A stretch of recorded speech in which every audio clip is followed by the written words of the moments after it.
पंजाब के किसानों को अपनी चिंता है, इसलिए आंदोलन कर रहे हैं और मोदी जी को भी झुकना पड़ा। बिहार के किसान अपना धान समर्थन मूल्य से कम पर बेचकर सो रहे हैं, तो कैसे भला होगा। प्रशांत किशोर। सहरसा में जन सुराज अभियान के सूत्रधार प्रशांत किशोर ने कहा कि खेती किसानी यहाँ सभी लोग करते हैं। अभी 2 महीने पहले ही धान कटा है। धान की कीमत 2150 रुपए प्रति क्विंटल है, लेकिन आपने उसे 1600, 1700, 1800 रुपए में बेचा। हर किसान को मालूम है कि अगर वे 2150 रुपए में बेचते तो उन्हें अच्छी आमदनी होती, लेकिन आपको इसकी कोई फिक्र नहीं है। धान, गेहूं, मकई के दाम पर आपने वोट ही नहीं दिया।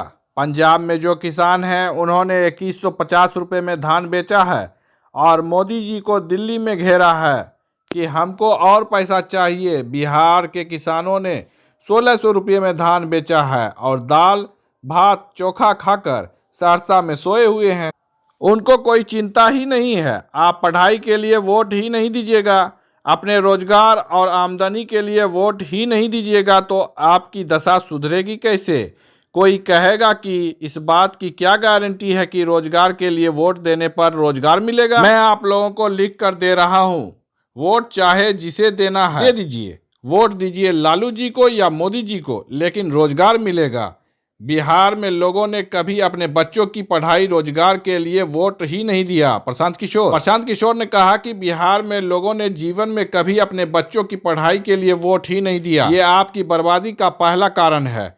कुछ आदमी हैं जो कहेंगे कि पढ़ाई के लिए कोई वोट मांगने आया ही नहीं है। वहीं इस बात की क्या गारंटी है कि पढ़ाई करने से लोगों को रोजगार मिलेगा। इतनी बात तो हर किसी को पता है कि अगर यहाँ फैक्ट्री लग जाए तो लोगों को यहीं पर रोजगार मिलेगा, लेकिन किसी ने आज तक फैक्ट्री रोजगार के लिए वोट ही नहीं दिया।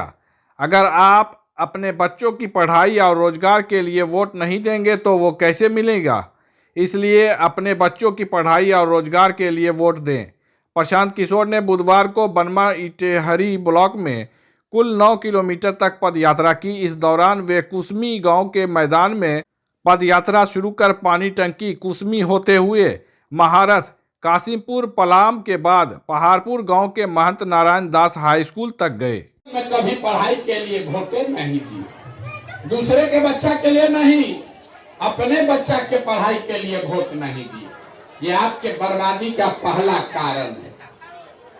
कुछ आदमी खड़ा होके कहेगा, अरे भैया पढ़ाई के लिए तो कोई वोट मांगने आया ही नहीं। इसका क्या गारंटी है कि पढ़ेगा तो नौकरी मिलेगा। कितना आदमी को पढ़ के भी नौकरी नहीं मिल रहा। तो छोड़िए पढ़ाई का बात। इतना बात तो आप सबको बुझा रहा है कि यहाँ अगर आपके जगह पर फैक्ट्री लग जाए तो आपके बाल बच्चों को यही रोजगार मिलेगा। लेकिन आप में से किसी ने आज तक फैक्ट्री रोजगार के लिए भी वोट नहीं दिया। पढ़ाई के लिए नहीं वोट दिए, फैक्ट्री रोजगार के लिए नहीं वोट दिए, छोड़ दीजिए दोनों बात। खेती किसानी तो आप सब लोग करते हैं। अभी 2 महीना पहले धान कटा है पूरे बिहार में। धान का दाम है 2150 रुपया क्विंटल। आप बेचे 1600, 1700, 1800 में। सबको मालूम है कि अगर आपके धान का 2150 रुपया मिलता, आपकी आमदनी बढ़ती, लेकिन आपको तो उसका कोई फिक्रे नहीं है। धान, गेहूं, मकई के दाम को कभी वोटे नहीं दिए। पंजाब में जो किसान है 2150 में धान बेचा है, मोदी जी को दिल्ली में घेरा है कि हमको और पैसा चाहिए। बिहार का किसान 1600 में धान बेचा है और दाल भात चोखा खा के समस्तीपुर में, सहरसा में सूता हुआ है। कोई चिंता नहीं। मेरे भाई, आप पढ़ाई के लिए वोटे नहीं कीजिएगा, अपने रोजगार के लिए, आमदनी के लिए वोटे नहीं कीजिएगा, तो आपका दशा सुधरेगा कैसे। अब कोई खड़ा होके कहेगा, अरे भैया क्या बकवास कर रहे हैं। अरे तो सब नेता को हम लोग वोट देके देखें, इसका क्या गारंटी है कि रोजगार के लिए वोट देंगे तो रोजगार मिलेगा। बिल्कुल हम आपको लिख के दे रहे हैं, मेरा गारंटी है। वोट दीजिए लालू को, नीतीश को, मोदी को, गारंटी लीजिए हमसे आपको रोजगार मिलेगा। अगर नहीं भरोसा है तो अभी 2 मिनट में आपको दिखाते हैं।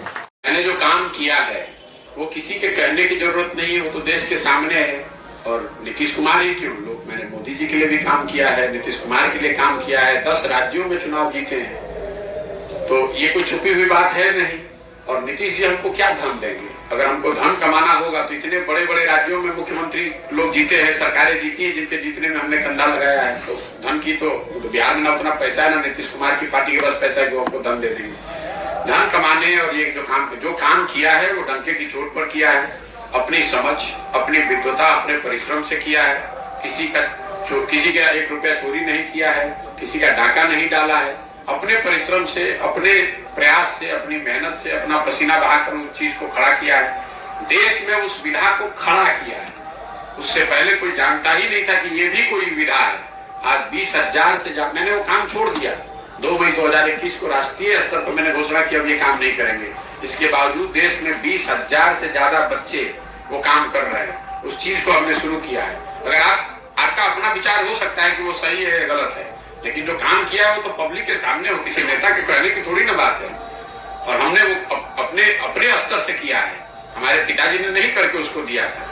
और जहां तक आपने कहा तीसरा मोर्चा, चौथा मोर्चा, तो आप इतनी तो समझ रखिए कि अगर कोई दल, कोई मोर्चा मैं बनाऊंगा तो वही एक मोर्चा बिहार में बचेगा, कोई मोर्चा नहीं बचेगा। इतना भरोसा रखिए। हम उनमें से नहीं है जो लड़ने के लिए लड़ता है।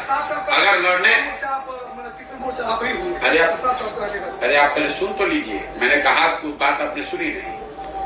अगर जन सुराज दल बनता है तो आप देखिएगा एक ही दल बचेगा, उसका नाम होगा जन सुराज। आपको एहसास नहीं है कि मैं कितनी बड़ी व्यवस्था बना रहा हूं। अब ये जरूर है कि ये बनाने के पूरे प्रयास में संभव है कि लोगों का मन ना हो, लेकिन अगर लोग मिलकर इसको बना देंगे तो उसके जिताने के लिए बिहार में आपको किसी की चिंता करने की जरूरत नहीं है। उतनी समझ भगवान ने हमको दी, हमने काम वो छोड़ दिया है, उसकी समझ नहीं छोड़ी है, तो उसकी चिंता मत कीजिए। और जो टीवी पर बयानबाज बने हुए हैं राजनीतिक दलों के नेता, उनके आकाओं के आका बैठकर हमसे सलाह लेते रहे हैं कि हम कैसे चुनाव लड़े, तो उनकी बातों का जवाब देकर उनको जरूरत से ज्यादा सम्मान नहीं देना चाहता हूँ। जो यहाँ जो भाजपा का कोई प्रवक्ता होगा, वो उसका आका यहाँ पर जो राज्य का लीडर होगा, उसका आका दिल्ली में बैठता होगा, उसके आका होंगे मोदी जी, उनके साथ हमने काम किया है। इनकी बात का क्या जवाब दें?